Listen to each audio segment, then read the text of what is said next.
Nutrient Nirvana channel. Today I'm very honoured to be joined by a lady called Juliet Yelverton. Juliet is a trauma healing therapist and owner of the Healing Waters Retreat and Sanctuary, which is based in the beautiful setting of Glastonbury, Somerset. Juliet also presents. Hang on a minute, Paul. I've just realised because I've never seen this before. I've never started early, but it's not actually starting. Isn't it? Well, I've got the option to end the stream, so it did go live. I'm 40 seconds in.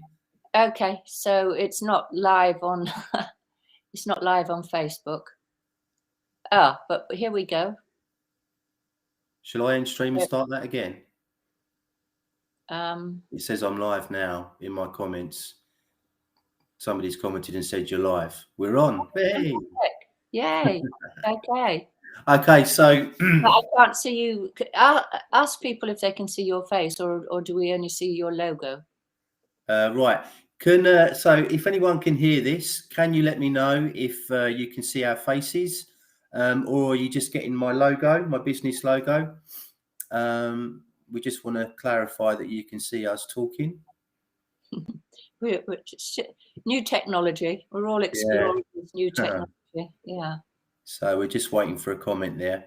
So in the meantime, I'm pretty sure we're live now, so I'm just going to crack on with it. So as I mentioned, Juliet is a trauma healing therapist and the owner of the Healing Waters Retreat and Sanctuary in Glastonbury, Somerset in the UK. And Juliet also presents a weekly show on YouTube and Facebook, which is called Elders Wisdom. And she does that with Dr. Marion Bevington, who's been a guest on my show before. So, Juliet, welcome to Nutrient Nirvana. It's great to have you here. How are you today? Well, I'm very well, but I'm just double checking for anyone that's watching. Can you please just confirm that you can see Paul and I speaking, because I'm still not clear that that's happening. How I am today, I've had an amazing day. Oh, good. That sounds good. Why has it been amazing?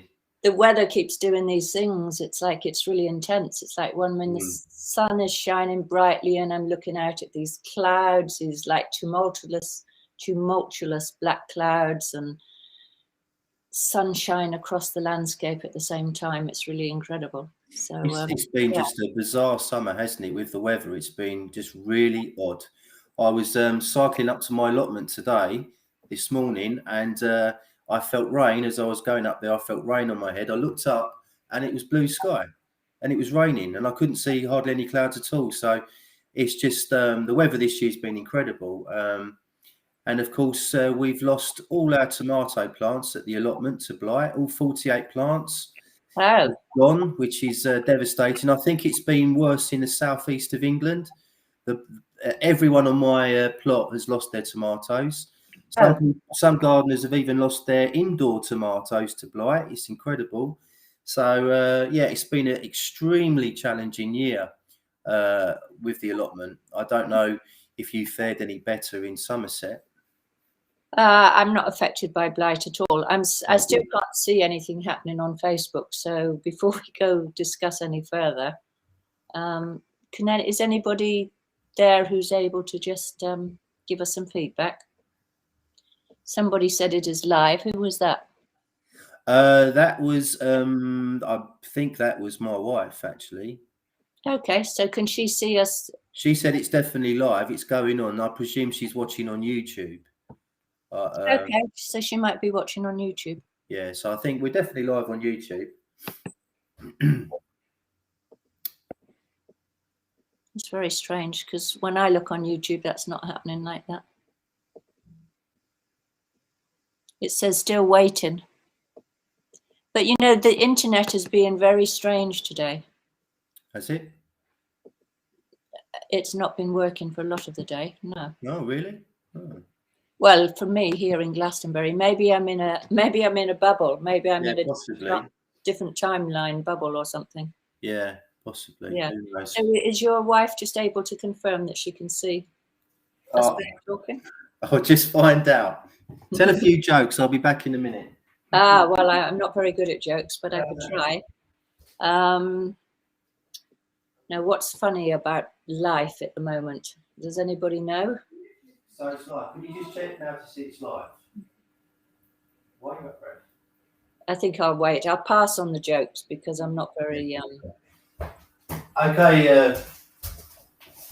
Yeah. So we are live on YouTube, definitely. Oh, how strange! Nicholas watching us now. Oh, fantastic. Okay, so I'll answer all your questions. How am I today? It's been a very interesting day, and I'm feeling really well resourced and relaxed. And it's been a day a bit out of the ordinary, and yeah, excited to do this interview. Great. Have you been in the healing gardens today? I've been in the healing gardens. I've been in the healing spring. I've been in the polytunnel. I've been under the lime blossom trees opposite Healing Waters. Lovely. Sounds great. Yeah. And I have no blight, but one tip for blight is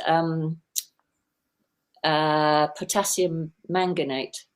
Oh, okay. I have something that I bring from France that it's biologically acceptable for organic gardens. Good. And you make a mixture and you spray the leaves, but you need to do it ahead of the time of getting blight.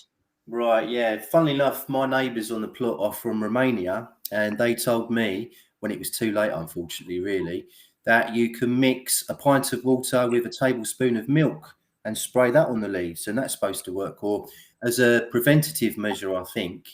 But it was too late by the time I tried that, so never mind, you know. It's sad, isn't it? It is sad, yeah.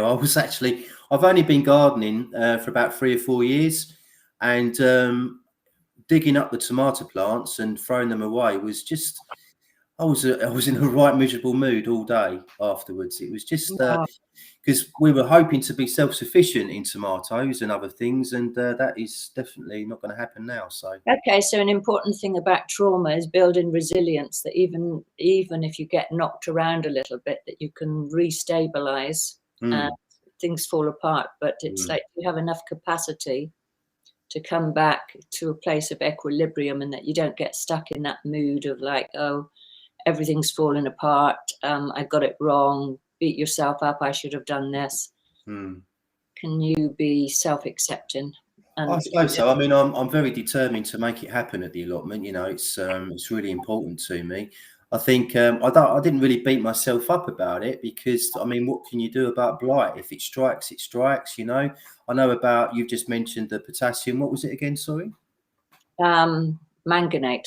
Manganate. That was it. Potassium manganate. And there's also the milk and water method as well. So next year, I was thinking I'm just going to grow them all indoors next year, and but you know, there are actually blight-resistant tomato plants that you can grow that I didn't know about. So I'll probably try those next year. It's very hard to grow tomatoes in England. Well, they're Mediterranean, aren't they? So, yeah. But we did really well last year, so you know. So there we are. Anyway, so let's talk about what you do at the Healing Sanctuary. So. I'm really a novice when it comes to this. I've had a good look on your website over the last few days, and I've read up on the various types of trauma healing that you and your team of therapists do, and it all sounds absolutely fascinating. And it's made me think a lot, actually, because trauma leads to all sorts of problems in people's everyday lives, like addiction, depression, anxiety, mental health issues, dysfunctional relationships. There are so many things that a trauma triggers.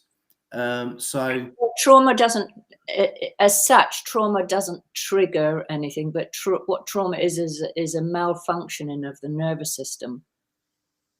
So it's a physical thing. It's actually a physical thing. It's a physical thing because it's something that's happening in the body. Right. Yeah, it's happening in the body, and what it does is it lowers our capacity for dealing with difficult situations in life. So our brain, our primitive brain, becomes activated into feeling like it's in extreme danger, even when it's not, and then our behavior becomes inappropriate. We get put into fight or flight or parasympathetic shock. We get into very high levels of anxiety or dysfunction because the primitive brain is perceiving threat in the environment. And when that happens, and then our bodies physically go into emergency mode, into defense mode, and we get stuck there.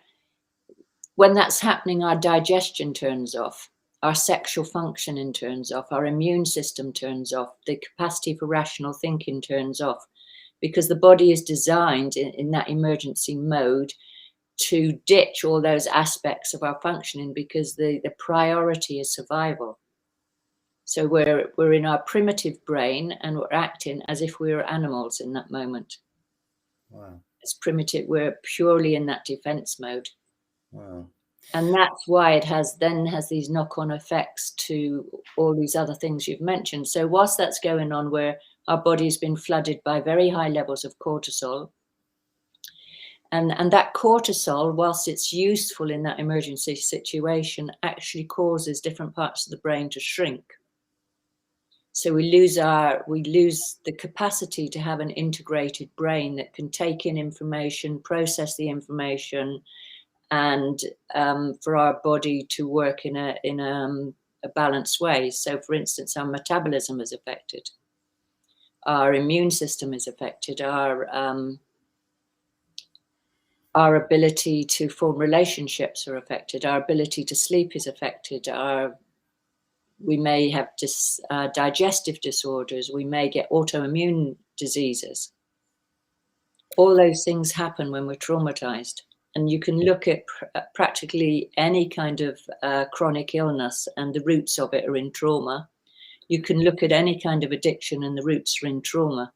You can look at any relationship issue, and the roots are in trauma. So the key to healing trauma is about managing, learning to self-regulate, and to repair the damage done in the nervous system, in the primitive brain. Wow, that's incredible. That's very profound, and yeah, it's fascinating. So, with your therapist, what different types of therapy do you offer people, and how do you know what particular therapy is going to work with that person? I only do one kind of therapy with people, and that's, I just call it trauma healing. The other therapies that happen at Healing Waters aren't specifically focused at healing trauma, although they are beneficial for somebody that's traumatized. For instance, massage is beneficial for a traumatized person. Yeah. So when I work with healing trauma, then I don't start from the starting point of like, I know what to do to fix you. I start from the starting point of listening very carefully to what's happening with the person. Not only do I listen to their storyline, but I listen to the changes in their skin color, the tension patterns in their body, their gestures, their body posture. And that gives me way more information than the storyline. And what I'm doing is tracking what is happening in the environment that's taken them into this very heightened stress response. So when I see them, when I witness them going into a high level of activation, then I bring their awareness to that, and I give them ways of recognizing that that's happening, and ways of actually bringing that activation down again, so that the nervous system begins to be retrained and they learn how to self-regulate. So then you become in charge of yourself, rather than feeling a victim, rather than just, that things can go on around you and your life is falling apart. You can actually create the life you want when you're able to track what's going on in your body, and notice what your responses are, and what's upsetting to you, what's not upsetting, and having the means to change it. So trauma healing is all about careful listening. Right. Okay.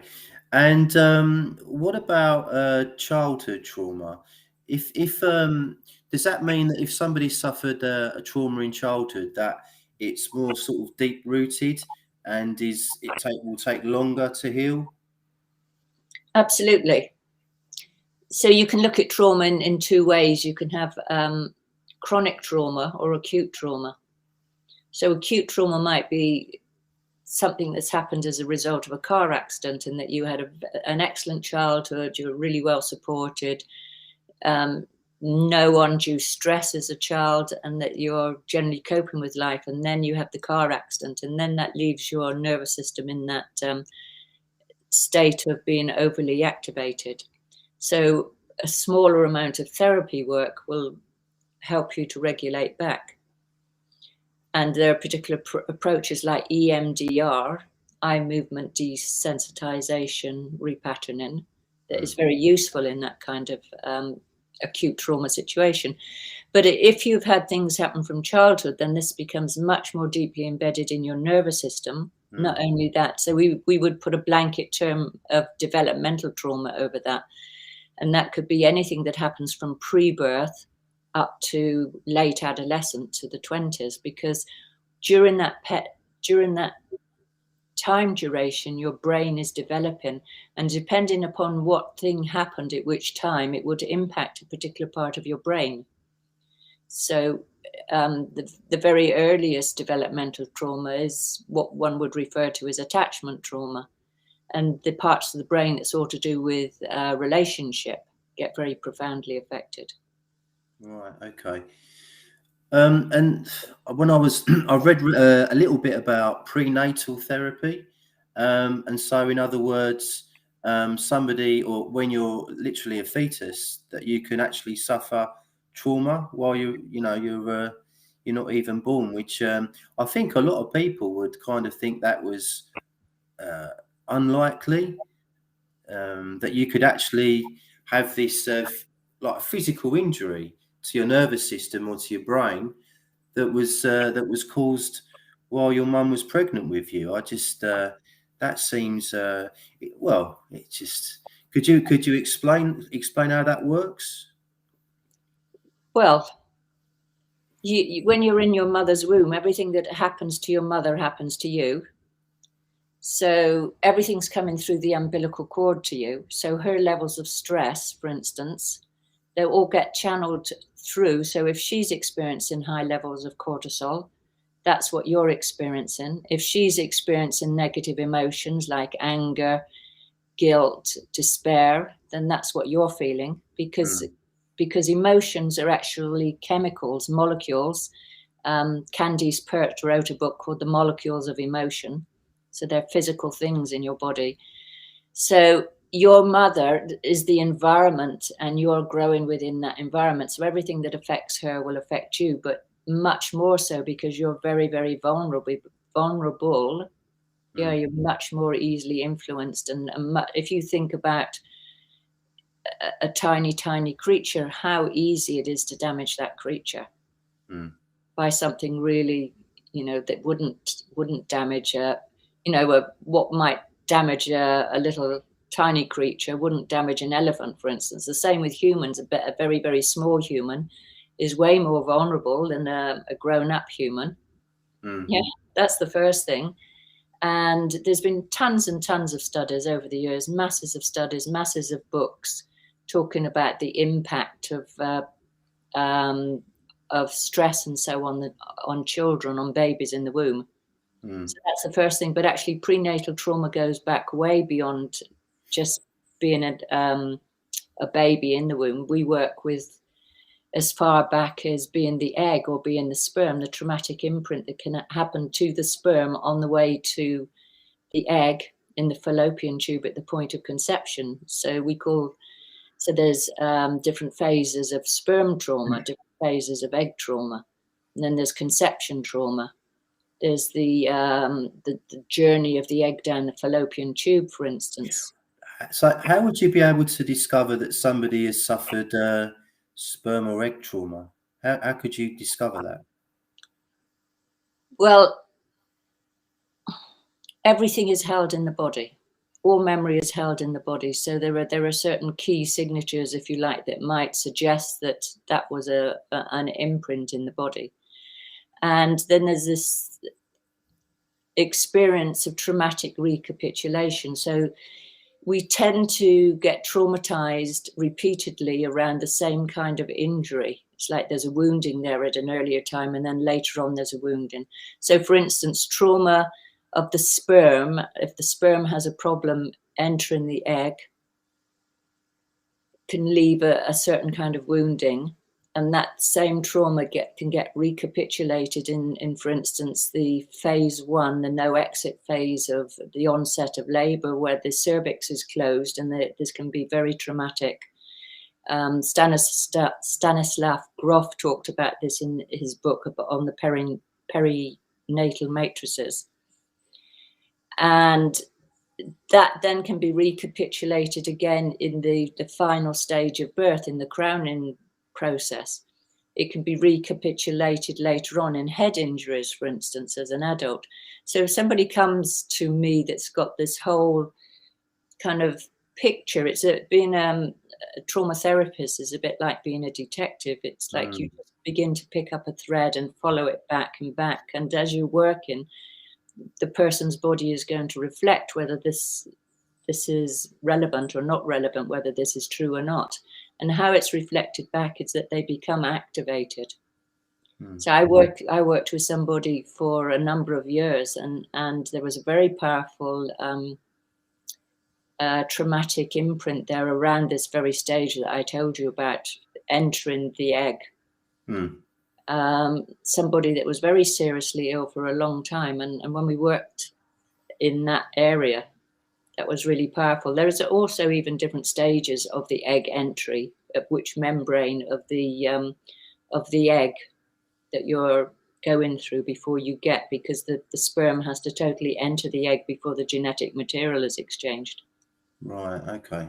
And what happens is that we start to do regression work around when you track about what might be important here.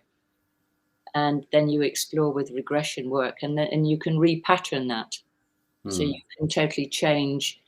So for instance, people that felt really unwelcomed when they were born, maybe they were the wrong sex, and they lived through life just feeling like they're wrong, and they're not attractive, or they're not accepted. And it all boils down to the fact that their father perhaps was really disappointed when they were born a little girl rather than the little boy.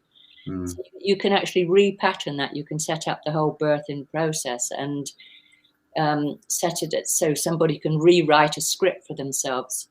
You know, how would you like to have been greeted at the time of birth? What would really make it feel good for you? And everybody's got their own unique story, or their own unique expression of themselves, and it's about really listening acutely. For trauma healing, it's about really listening all the time about what is important for that person and reflecting it back accurately.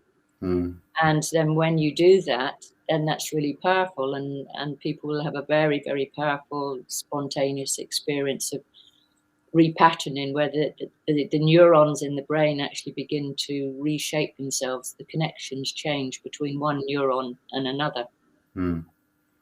It's absolutely fascinating. Really, really is. The more I find out about this, it's really fascinating. What you were saying about prenatal trauma made me think about possibly, is there such a thing as past life trauma? Because people have past life regressions, don't they? And some people have really horrible memories of the way they died or abuse they suffered in previous lives. Is that something you've ever looked into, or is possible at all? Certainly people work with that.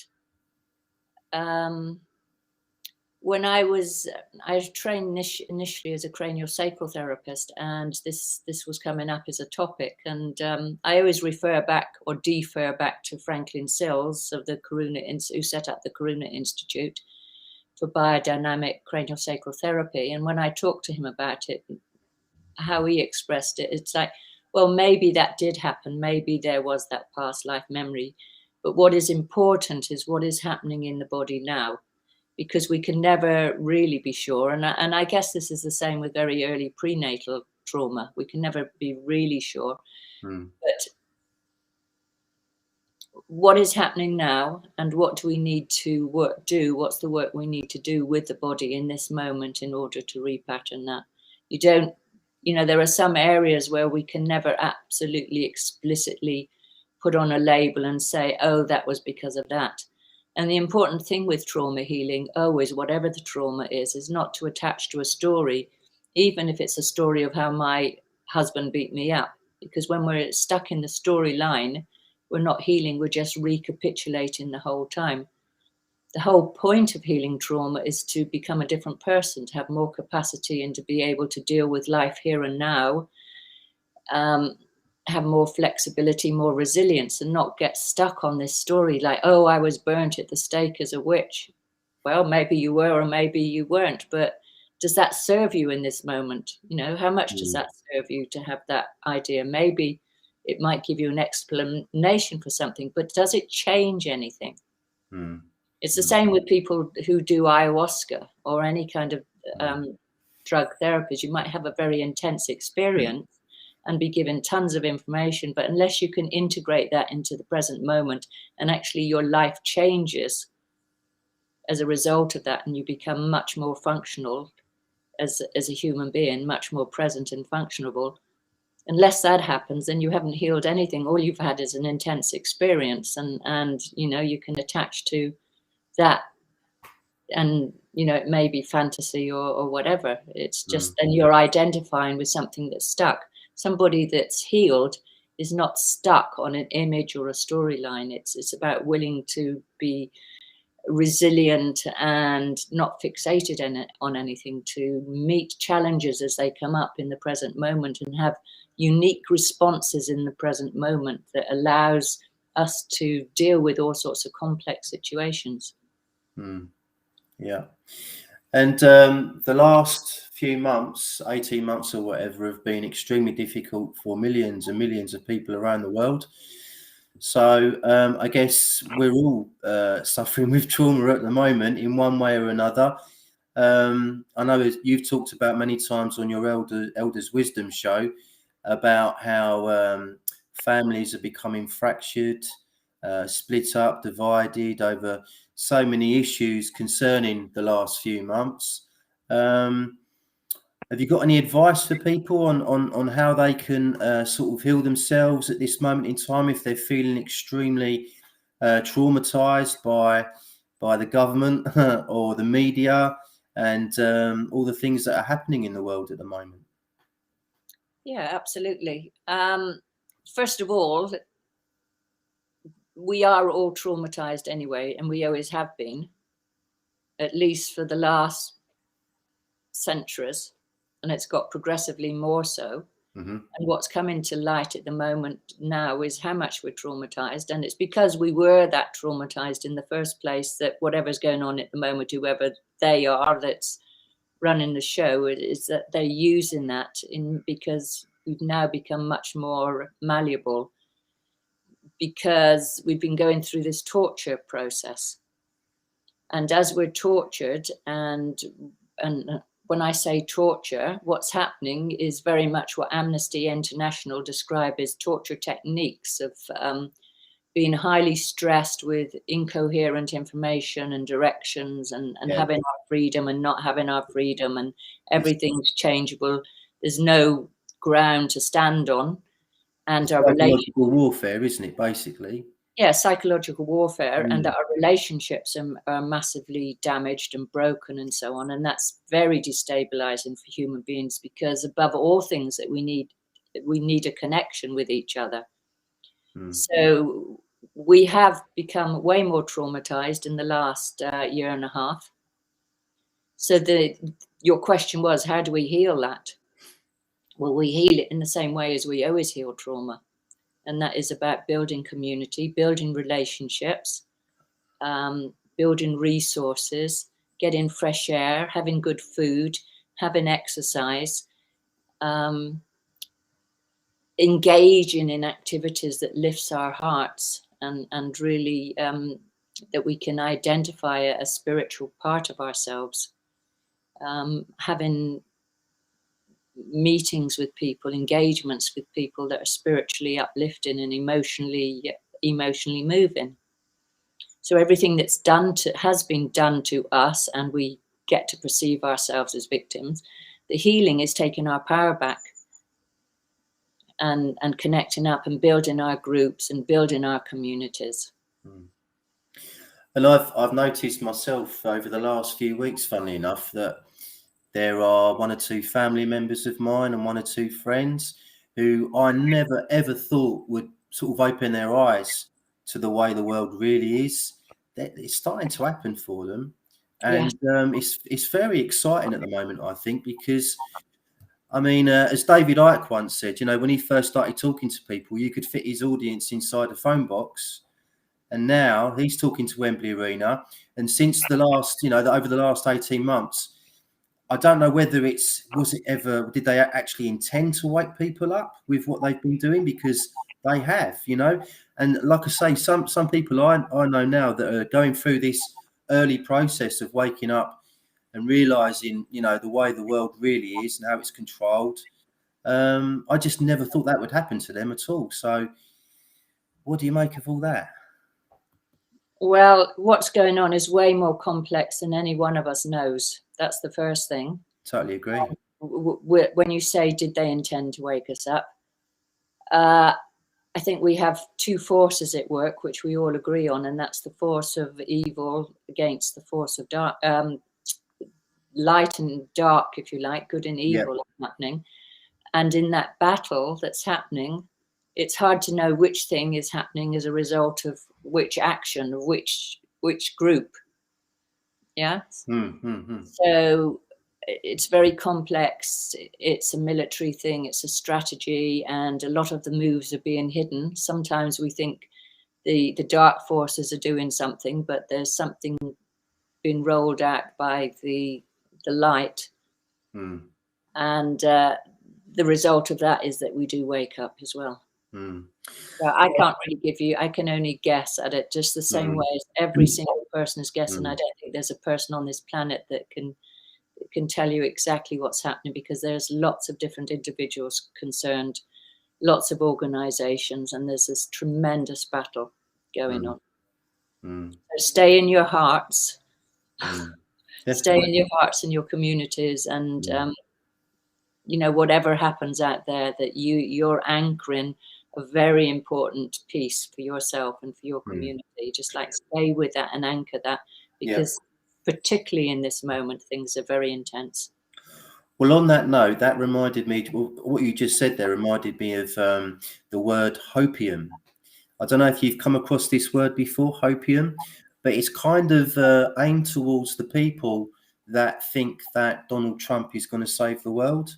In other words, they think that, you know, if you're looking for it, some people need to have a savior, you know, and personally myself, I reject all that. I don't want anyone to save me. I want to save myself the best way I can, using various methods like growing my own food, not interacting too much with mainstream media, thinking for myself, etc. All these things. So, I mean, I think I spoke to you before, and Marion, about the QAnon movement and what you thought of that. I think Marion said that she was quite impressed with it to start with. They asked some good questions, but maybe it's been hijacked. Did you ever follow that movement at all? Are you a Trump fan, or what do you think about all that? I look at everything. I explore deeply, and we can never judge when it's like when you frame that question about hopium. It's it kind of embedded in that is this feeling of judgment, like, oh, they're doing that and they're wrong, and like, you know, we're all different. Every one of us is different, and if there's going to be any hope for humanity, if you like, is that we stop judging each other. And we can never know what it's like to be another person unless we've walked in their shoes, as the Hopi Indians say, or maybe it wasn't the Hopi Indians. It's like we all have needs that express themselves in different ways, and sometimes we need, part of our healing is to feel like there's somebody that's going to save us. You know, that's like we're being triggered into our own particular collective trauma, in our collective, but also our personal trauma patterns. And for many people, we were lost, we were frightened, we were under tremendous threat as young babies or young children. And, you know, that's embedded in our own trauma pattern, that maybe there's somebody that can help us. Okay. So just to put them down, it's like part of their healing process that they find their own power, and eventually they are able to step onto that path of self-empowerment and doing those things. But it's a long, complex journey. So it's for all of us, as much as we can, is to build compassion both for ourselves where we are afraid, where we do find it difficult, and to hold that same compassion for other people, even if they appear to be acting in a completely nonsensical way or whatever. Yeah, I totally agree with that, definitely. Yeah, try and stop the judgments. Yeah, it's fascinating. So, can we talk about your healing gardens? Because as a gardener, I'm very excited by your gardens. I've watched all your gardening videos on YouTube, and it's I encourage anyone who's watching this to do so, because the grounds are absolutely stunning. You can see the Glastonbury tour. It's like a stone's throw away from the healing gardens. There's all sorts going on there. There's wild areas, you're growing food, there's a polytunnel, there's ponds, there's like meditation corners and stuff like that. It's a wonderful place. I can't wait to visit. So when did you start the healing gardens? How did that come about? Well, I started them about 11 years ago, but I've been doing self-sufficiency gardening since my early 20s. Wow. So I was 8 years in France where I was entirely self-sufficient. I have a farmhouse there, and grew all my own food and kept goats and made cheese and all sorts. So it's just in my blood. I just love plants. I love nature. And that came very much out of my childhood trauma patterns, if you like. Yeah, it sounds like you were ahead of your time, because I've only just woke up to this recently. Interestingly enough, over one of the plots that I work at the allotment, when I first got my plot, which was about 4 years ago, there's about 25 different plots there. About 3 were in use, all the others were empty, and then the first lockdown happened, and it went mental. Literally over the course of about 2 weeks, the whole place filled up straight away. Wonderful. And, a lot of young people as well, which is really good to see. So in a roundabout way, whether it's intentional or not, what's happened over the last 18 months has certainly provoked some really good things to happen. Yeah. So there's more. There's 2 ways of looking at all this, really. So sorry, did I cut you off then, talking about the garden? No, not at all. Not at all. Yeah, brilliant. So do you use the no dig method, permaculture, or are you a more traditional gardener? Do you get the spade out, etc.?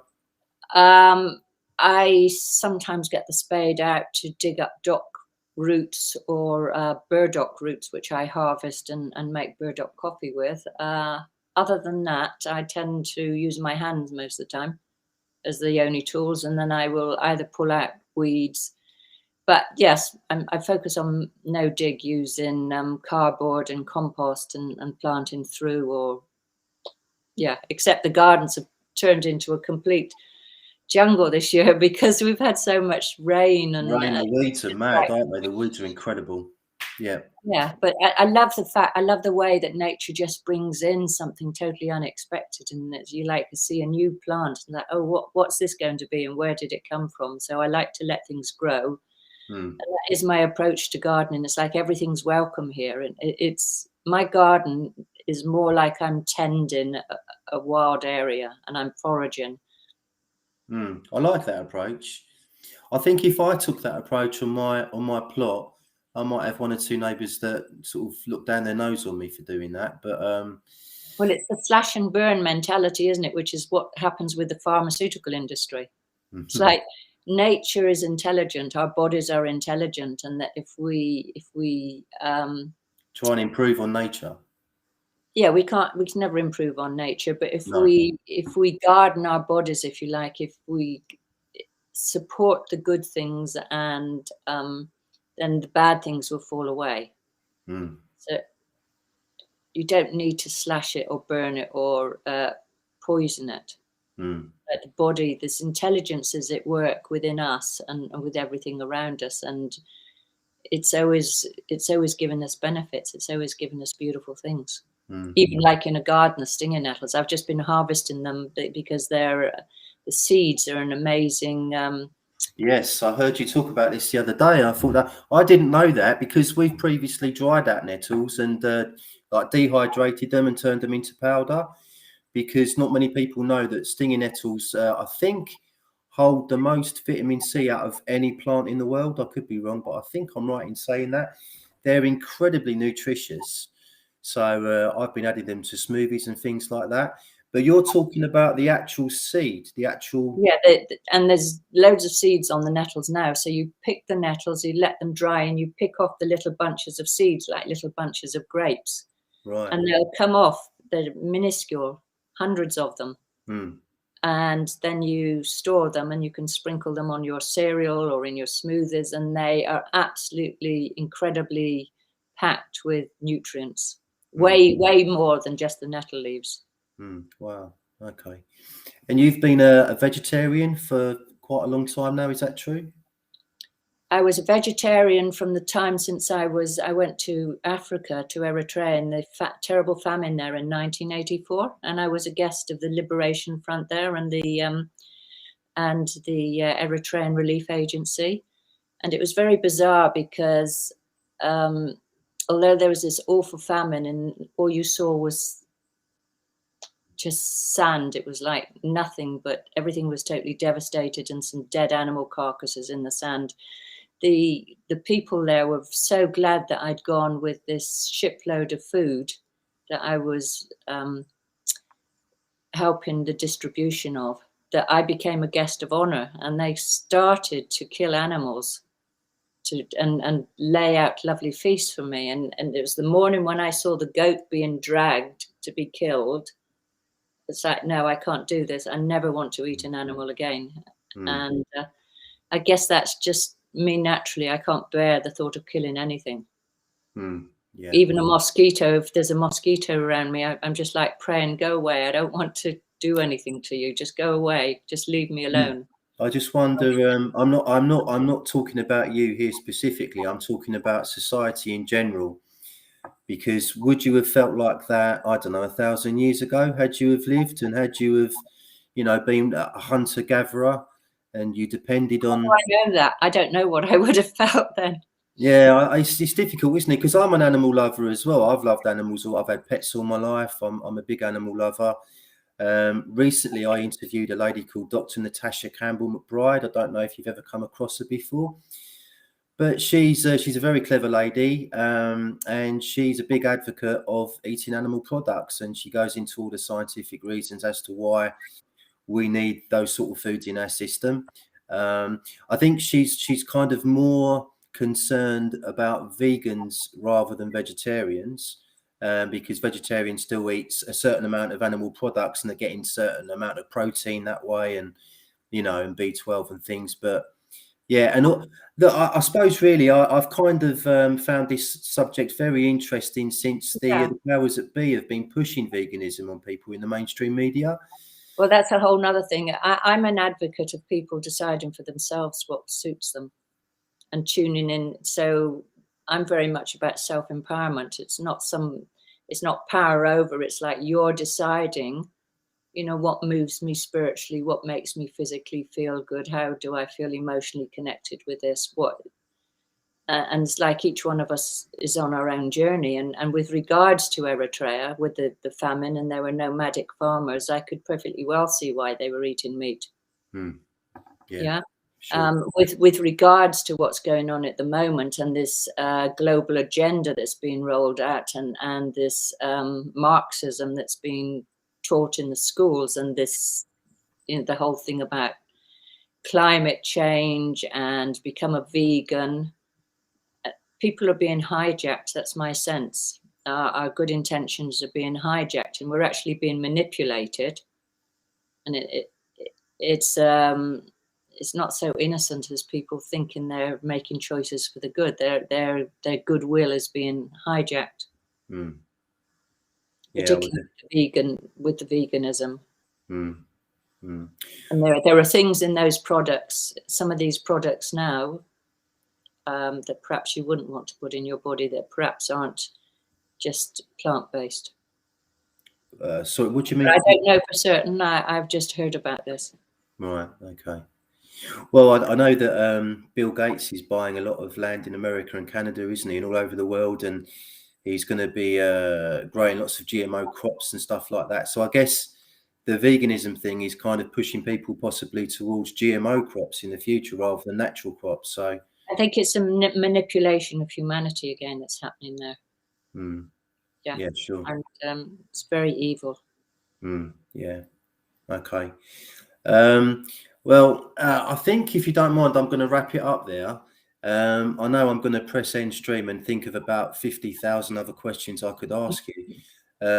So I'd love to do this again if possible. Yeah, I'm really happy to do it again with you. Yeah, and I've been absolutely fascinated listening to you talk. It's been a revelation for me on the subject of trauma, specifically, and other things. So I hope to talk to you again.